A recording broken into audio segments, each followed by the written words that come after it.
Príjemný, krásny, svetelný deň vám praje Heso Jašterák. Vítam vás, milí poslucháčov, diváci, u našeho podcastu Brain and Watch, kde opäť sa budeme baviť na tému budúcnosť a energetika. Ale neviem z pohľadu vešteckej gule Pexesa či veštenia z holubých útrop, ale aj z pohľadu energetiky, elektrární, káblov, šťukačov, vypínačov a ľudí, ktorí s tým naozaj vedia bantúvať odborné. Vítam môjho spolumoderátora Adama Jakaboviča. Dobrý deň. Dobrý deň. A Adam Jakabovič predstaví nášho vzácneho hosta, preto ja nie som taká veličina, aby som mohol uvieť sám. Ďakujem. Dnes teda budeme hovoriť o záporných cenách, o samospotrebe a o budúcnosti energetiky ako takej.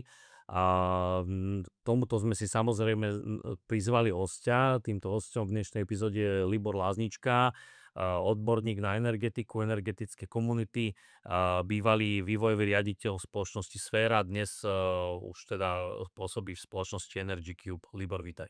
Ďakujem pekne. Dobrý deň, pán Láznička. Vítam vás. Ďakujem. Tak poďme sa pobaviť o tom, čo sú tie záporné ceny, prosím pekne.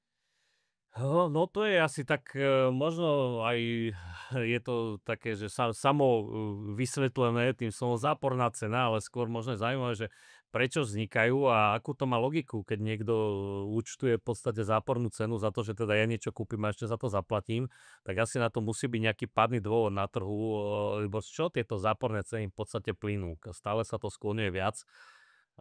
Áno, je to taký fenomén, najmä na krátkodobých trhoch s elektrínou. Vidíme, že to vzniká nielen na Slovensku, ale v rámci celej Európy. Je to taký fenomén celoeurópsky. A súvisí to s tým, že ako sa páruje dopyt a ponuka, tak sa nám vytvárajú na denných trhoch ceny pre každú obchodnú periódu.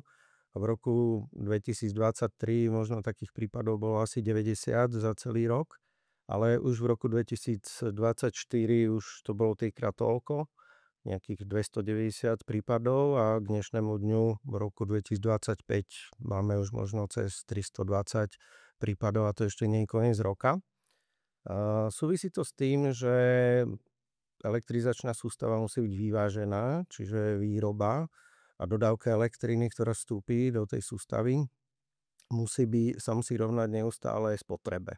Toto musí byť vyvážené a tie záporné ceny nám vznikajú práve vtedy, keď je prebytok elektriny v sústave. Tak vtedy vidíme, že v takýchto dňoch nám vznikajú záporné ceny, a je to práve také dni, ako sú štátne sviatky, kedy tie fabriky nepracujú a tá elektrina v sústave sa snaží si nájsť toho spotrebiteľa a nedarí sa jej to. A za to sú teda pokuty, hej? Že keď... Môžu za to byť pokuty. Ja vlastne plánujem nejakú výrobu a musím to dodržať. Ak to nedodržím, tak áno, za to mám pokuty. Ale tie záporné ceny trošku pripisujeme fotovoltickej výrobe, lebo práve tie dni, keď sú sviatky a vznikajú záporné ceny, tak je aj krásne slnečné počasie. Čiže fotovoltiky vyrábajú, tlačia elektrínu do sústavy, len na druhej strane nie je dostatočná spotreba. A v rámci Európy ešte stále fungujú nejaké dotačné schémy, čiže na to, aby sme pomohli rozvoju obnoviteľným zdrojom, tak tieto obnoviteľné zdroje, keď boli ešte investične nákladné, tak mali garantované výkupné ceny. Čiže pre nich je dôležité, aby za každú cenu dodali tú elektrínu do sústavy, a ten rozdiel medzi trhovou cenou a tou výkupnou je im vlastne cez tú dotačnú schému doplatený. Takže oni na tom nemusia tratiť niektorí. Navyše si to môžu dovoliť, pretože ich variabilné náklady sú blízke nule. Nemusia páliť plyn, nemusia páliť uhlie, nemusia páliť nejakú biomasu, slniečko, vietor je zadarmo. Takže oni sú motivovaní tým, aby dodali tú elektrínu do sústavy a aby sa dostali ako keby v tom párovacom mechanizme niekde na začiatok, aby boli vlastne spárovaní a mohli dodať tú elektrínu, tak tam dodávajú aj takéto ceny. A dá sa teda povedať, že tieto nejaké dotačné mechanizmy, oni asi svojím spôsobom teda zapričiňujú aj tieto záporné ceny, keďže nejaký účastník trhu, ktorý má tú cenu zadotovanú, nie je motivovaný práve tou zápornou cenou možno tú svoju výrobu v tom čase obmedziť, pretože mu to môže byť jedno naozaj. A dá sa povedať, že keby tieto dotačné mechanizmy napríklad neexistovali, tak by sme tie záporné ceny na trhu nemali, alebo by sa to dialo najskôr tak či tak? Tak je tam ešte možno tá motivácia, čo ste spomínali, že platím za tú odchýlku. Čiže ak ja som plánoval nejakú výrobu a ja neviem, že tá spotreba bude nízka, tak ja som motivovaný, aby som to dodal, tú elektrínu. Tým, že tú výrobu nemám v rukách, lebo ide o zdroje, ktoré neriadi človek, ale počasie, dá sa povedať, lebo vyrábajú vtedy, keď je slnko, vyrábajú vtedy, keď je vietor, tak sa snažia vlastne dodržať nejaký ten plán. Takže tu ešte môže byť takýto nejaký faktor. Ale ono je to možno dobré, že máme záporné ceny, respektíve, že nám tie obnoviteľné zdroje znižujú cenu na trhu. Ale pre tých výrobcov to samozrejme nie je ideálne, musia hľadať iné možnosti, ako uplatniť tú cenu, alebo respektíve tú elektrínu na trhu.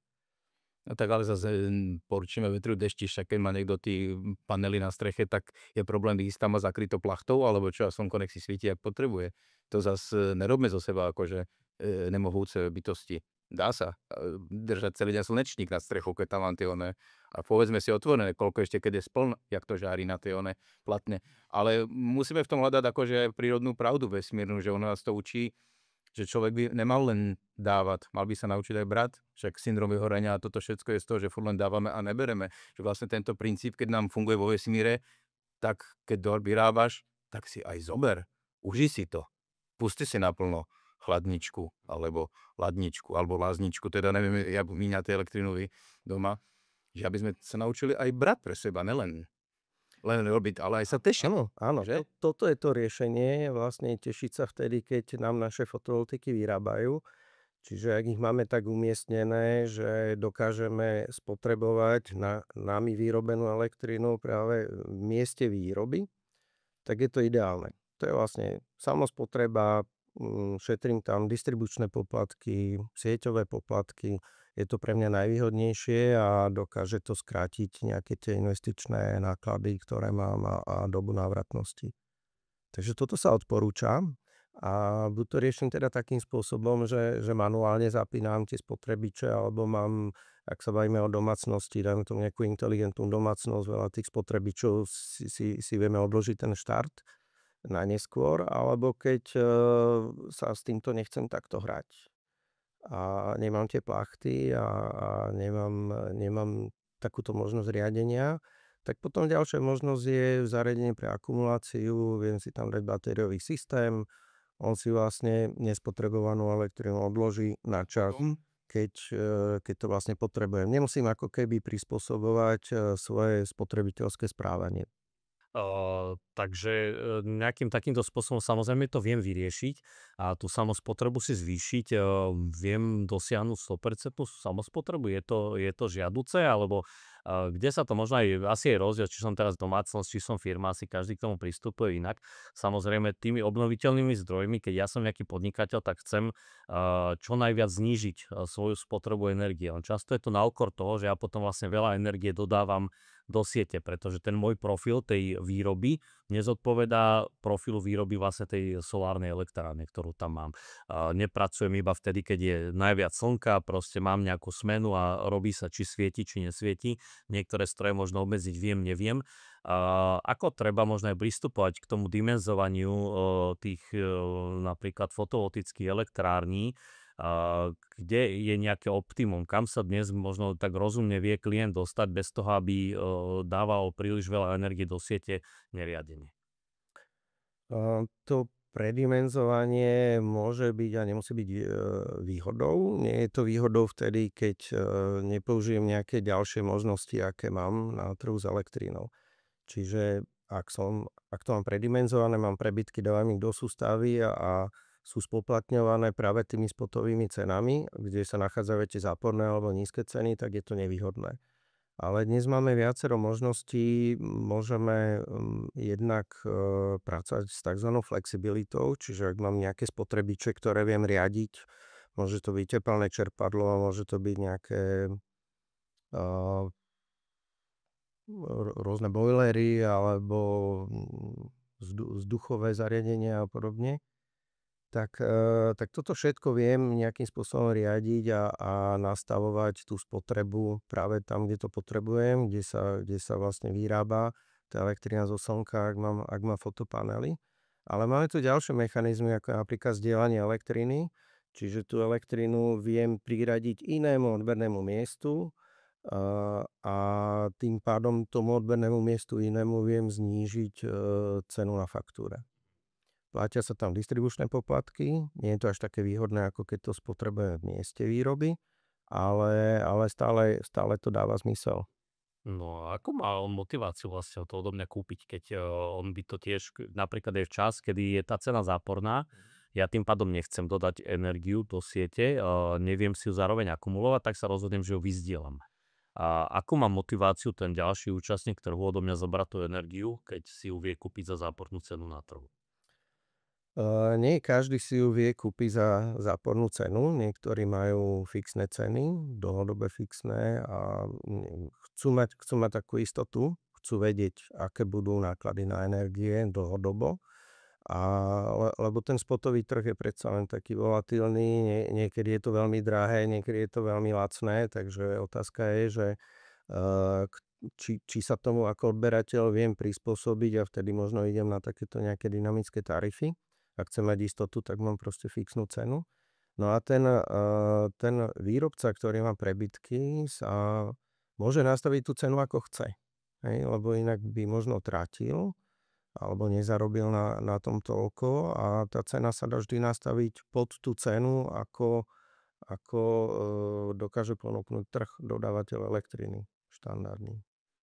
No to je tak, keď nechceš kúpiť v obchode sveter, ideš to kúpiť na burzu už nosený a prípadne tam ešte máš aj niečo iné v tom. Takže však on ti dá cenu, ako on chce za to, ne? No to je niečo podobné, ako keď si chováme vlastnú krávu a to mlieko dávame niekde na výkup, alebo to mlieko dáme susedovi a buď mu to dáme gratis, alebo mu to dáme za polovičnú cenu, sused nemusí chodiť do obchodu, má to čerstvé. Tak, alebo to radšej vylejeme do výlevky, ešte za to zaplatíme, lebo sme nezodpovedný účastník trhu s mliekom alebo s energiou. Aj pokiaľ ja teda stále dodávam aj v týchto záporných cenách, dá sa asi povedať, že je to nezodpovedné nielen voči mne, ale aj voči tomu trhu, ktorý naozaj týmto mechanizmom sa asi snaží ochrániť o to, aby tá sieť bola preťažená, aby v nej bolo príliš veľa energie. Je to asi z tohto dôvodu vlastne celé. Máme tu taký mechanizmus pre tých výrobcov elektriny, ktorí majú prebytky, ale čo sú to takí odberatelia a vyrábajú si pre vlastnú potrebu. Ten produkt sa nazýva virtuálna batéria. To ponúkajú dodávateľe elektriny, že vlastne vykúpia v úvodzovkách tú elektrinu a pripíšujú tú elektrinu v inom čase a zohľadnia to vo faktúre. Je to vlastne účtovná operácia.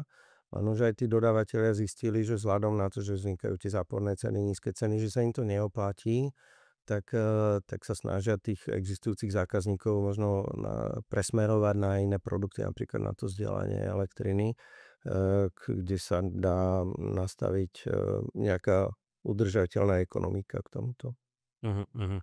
Ale pri tej virtuálnej batérii vždy ja tiež zaplatím tie distribučné poplatky. To je jedna vec, preto je tá virtuálna batéria. Ona fyzicky nikde neexistuje. Ako si spovedal, je to teda účtovná operácia, takže ja niekomu v podstate odovzdám svoju energiu v čase, keď jej mám prebytok, on mi niekde ju v podstate zapíše, to množstvo a potom si ho ja viem naspäť nejak zvýhodnenia si kúpiť. To je nejaký dneska ten štandard, to ako funguje tá virtuálna batéria. Tá fyzická batéria naopak, ona tú energiu uchová v tom mieste a potom si ju spotrebujem neskôr. Čiže naozaj v čase, kedy sú tie ceny napríklad vysoké, tak ja si viem tú energiu spotrebovať. To je ten jeden režim a samozrejme viem s tou energiou ešte robiť o mnoho viac, napríklad nejakým spôsobom ju využiť na obchodnú flexibilitu a ešte viac monetizovať to svoje zariadenie. Možno, ako vidíš aj nejakú budúcnosť tohto celého? Dnes tu teda nejaké záporné ceny máme tu nejaké možno tieto vlastne vyrovnávacie kontrakty pre obnoviteľné zdroje v rámci Európy, v rámci Slovenska aktuálne nie, ale niečo nové sa teda, pokiaľ viem, plánuje aj pre obnoviteľné zdroje, ako je fotovoltika. Ešte je to myslím pomerne ďaleko, myslím, že až 2027. je avizovaný ako dátum, kedy by zase mohli byť nejaké tieto vyrovnávacie kontrakty. Na čo sa možno pripraviť, na čo by mal aj ten spotrebiteľ myslieť, keď dnes chce investovať do obnoviteľných zdrojov? No, ja si myslím, že tie záporné ceny je nejaký dočasný stav, že to vidíme, že to tu je a indikuje tu nejaký problém na trhu s elektrinou. Ten problém súvisí s tým, že možno tie obnoviteľné zdroje, hlavne ktoré vyrábajú zo slnka a vetra, trošku predbehli dobu, respektíve predbehli zariadenia pre uskladňovanie. Hej? Že keby ten rozvoj bol ruka v ruke, tak ten problém tu nemáme tu tie prebytky a vieme to lepšie párovať.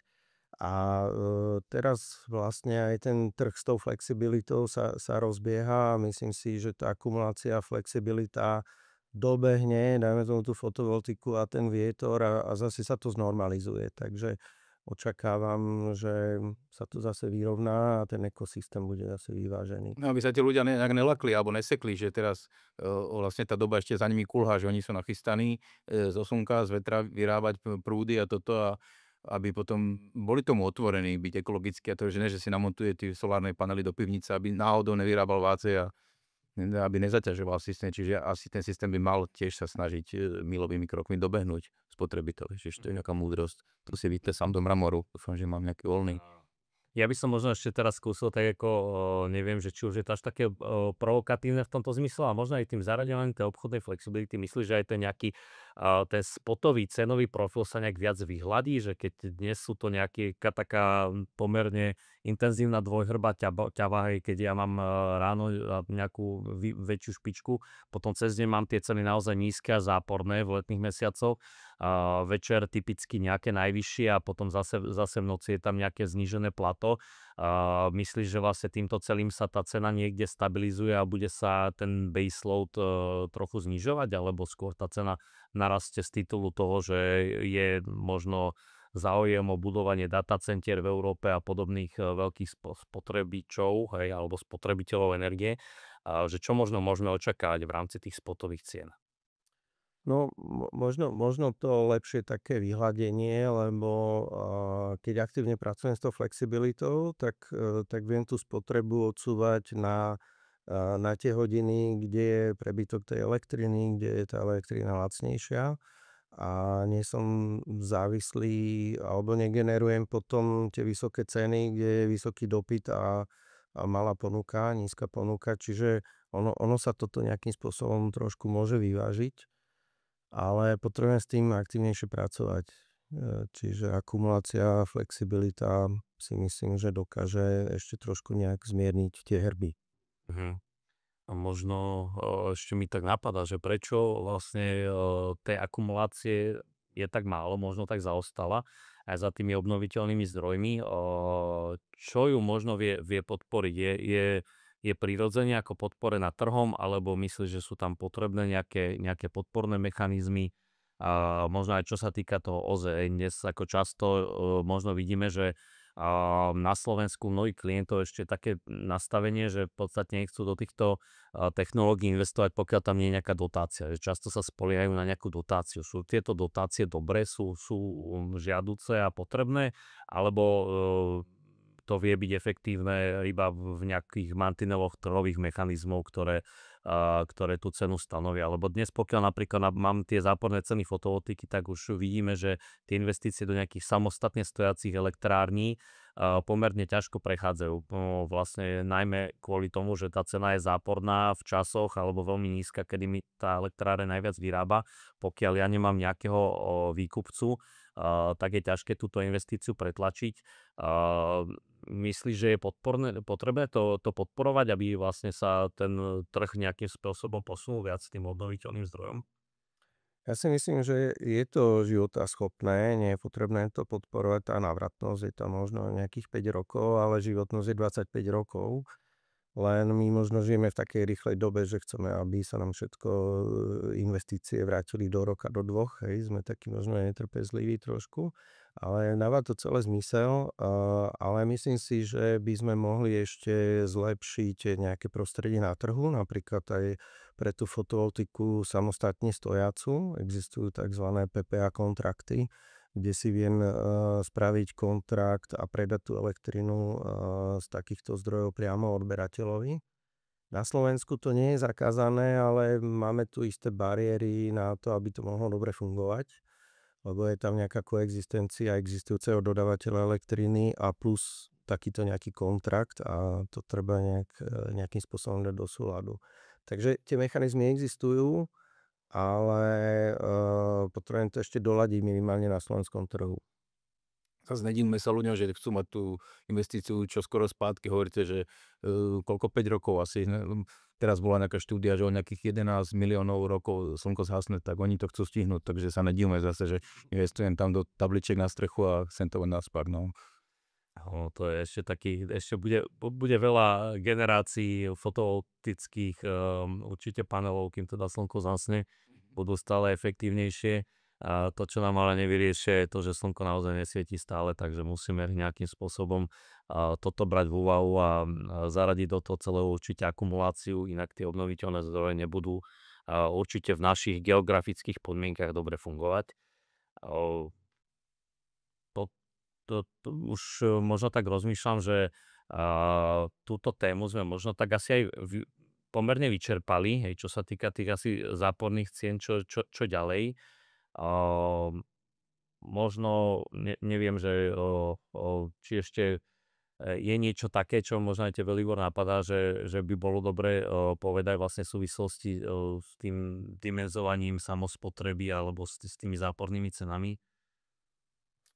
No, máme tu viacero možností, ktoré ponúka trh s elektrinou, niektoré sme spomínali, čiže je to od možno vlastnej výroby elektriny cez tú vlastnú akumuláciu, ale máme tu agregácia, flexibility, zdieľanie elektriny, ale máme tu aj také možnosti nejakého zoskupovania tých koncových odberateľov do tzv. Energetických spoločenstiev, do energetických komunít a oni vlastne spoločne investujú do nejakých takýchto zariadení, spoločne si tú elektrínu zdieľajú a vlastne vyvíjajú aktivitu na pokrytie nejakých svojich energetických potrieb. A toto si myslím, že bude taký trend na to, aby sme boli viacej sebestační, aby sme neboli vystavení možno volatilite tých cien veľkoobchodných a dostali vlastne tú energetiku viacej do vlastných rúk. Ono to aj spája tých ľudí. Dokonca ich to motivuje aj nejak uvažovať šetrne ekonomicky, lebo teraz vlastne Že to tak susedno, že mama sa pýta, či nám nemôžete požičať 2 kW, lebo sa nám zrovna vynuli. Tak... Presne. Jak ocot alebo vajco, tak to bývalo. Presne.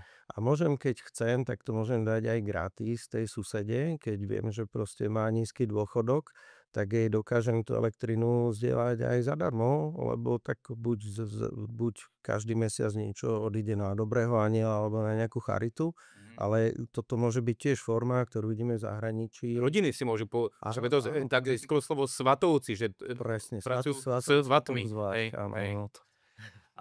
Ono, ak sa teda nemýlim, je to možno aj v rámci nejakých samospráv alebo obcí vlastne asi aj vyzdieľavať takto vlastne energiu napríklad obyvateľom nejakej obce, že mesto napríklad vybuduje nejakú fotovoltickú elektráň a tie prebytky vlastne aj nejakým spôsobom rozdelí. Hádžu do schránek, ne?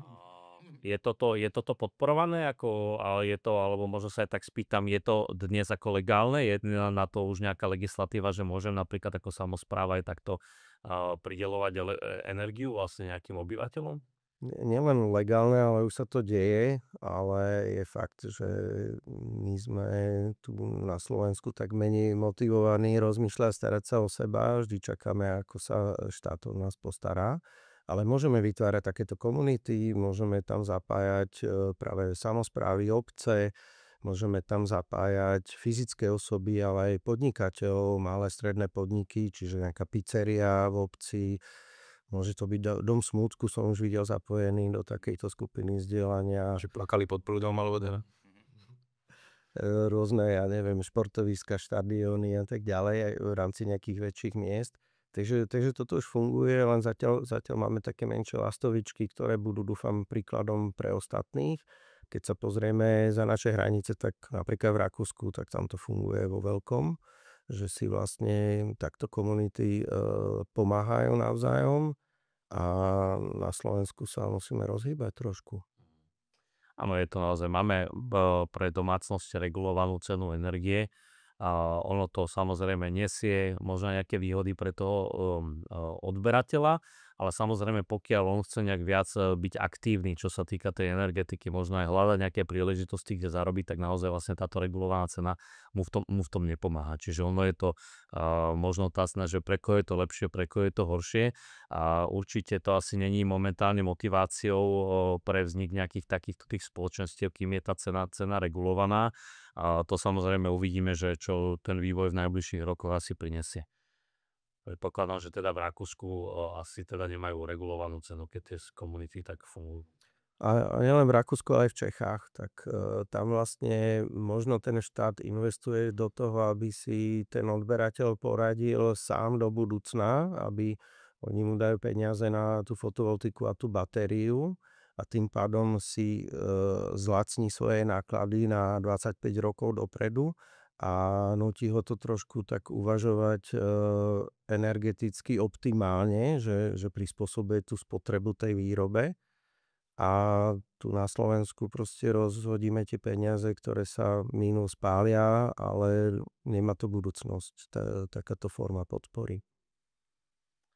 Takže naozaj treba sa asi zamýšľať nad tým, že ako čo najefektívnejšie využiť to, čo máme, či už je to, čo sme si vyrobili, a či už to spotrebujeme, či už to nejakým spôsobom predáme, posunieme ďalej, či už aj bezplatne. Čo by si teda možno teda poradil nejakým možno aj povedzme, že nejakým prosumerom elektrické energie, čo sú teda nejaké domácnosti, ktoré už aj produkujú, možno majú fotovoltiky, že kam sa pozerať do budúcna. Ja by som sa začal zaujímať práve jednak o tú agregáciu flexibility, ak mám nejaké zdroje, ktoré viem dať k dispozícii na nejaké riadenie niekomu, tak či už sú to tepelné čerpadlá, bojlery, čokoľvek, čo otepluje vodu alebo ochladzuje, alebo nejaké iné zariadenia, tak existujú tzv. Agregátory flexibility. Čiže tak ako si vyberám dnes svojho dodávateľa, si môžem vybrať svojho agregátora a on mi na základe zapínania, vypínania týchto zdrojov flexibility dokáže vygenerovať nejakú hodnotu na trhu a podeliť sa so mnou s tým. Čiže to je jedna vec. A druhá vec potom to zdieľanie elektriny. Ak som prosumer, vyrábam elektrinu, mám prebytky, tak tým zdieľaním dokážem nejak si ešte buď pomôcť, alebo pomôcť druhým. Ako sa tam nastaví tá ekonomika, je skutočne voľné a dá sa vlastne takto nejak komunitne fungovať. Alebo míňať a užiť si tú elektriku, ktorú som si vyrobil. Pustiť klímu na dvor, nech aj slepice sa poteša. Alebo keď je nadbytek, fakt pustiť gramafón, že lepšie platňa, kde je celý orchester, neviem, že jeden spevák, že Habera sám, ale celý orchester, že aj to zožere vácie, ne? Čiže to vidím. Tam je problém, že tú platňu treba otáčať po 20 minútach, takže treba pri tom stáť. Ja mám také poškrabané, to ide dokola, furt to isté. Mám takú, to je- ja iba Haberu zas. Príď, odpust mi, prídu. No, po 6 hodinách to chcete otočiť, fakt. A zase to počúma v noci, to je prúser, no to neviem. Ďakujeme. Myslím si, že v tom máme teraz všetci jasnejšie. Lebo Libor došiel, Libor je od slova Libor, akože slobodný a nás oslobodil od tej ťažoby, že sme nemali zvládnutú túto tému. Tak možno nás teda, či sa oslobodíme aj od záporných cien, teda to je otázka do budúcna. Pokiaľ pôjdeme správnym smerom, tak určite áno. Chcem sa opýtať, v Čechách sú záporné ceny aj v obci Kladno? Určite. Aha, dobre.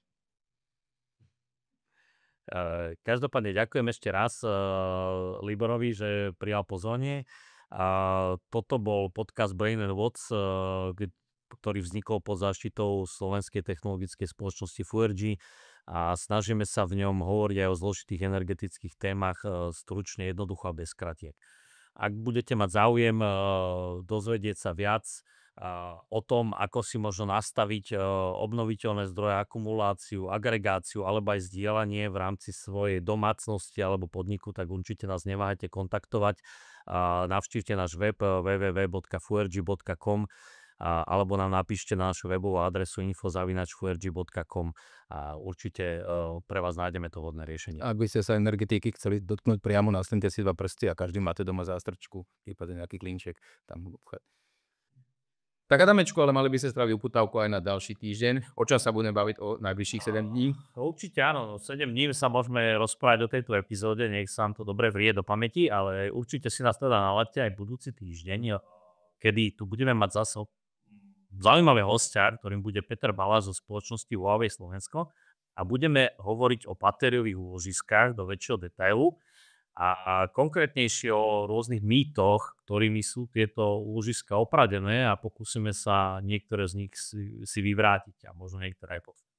Ale bude to veľmi príjemné, veľmi uvoľnené, takzvaná lážo pláža s balážom, takže tešíme sa na to. Každopádne ďakujeme vzácnemu hostovi Liborovi Lázničkovi, ďakujem Adamovi Jakubovičovi. Ďakujem, Heso. Ďakujem za pozvanie. Ja myslím, že to bol naozaj energetický dejchánek najvyššieho kalibru.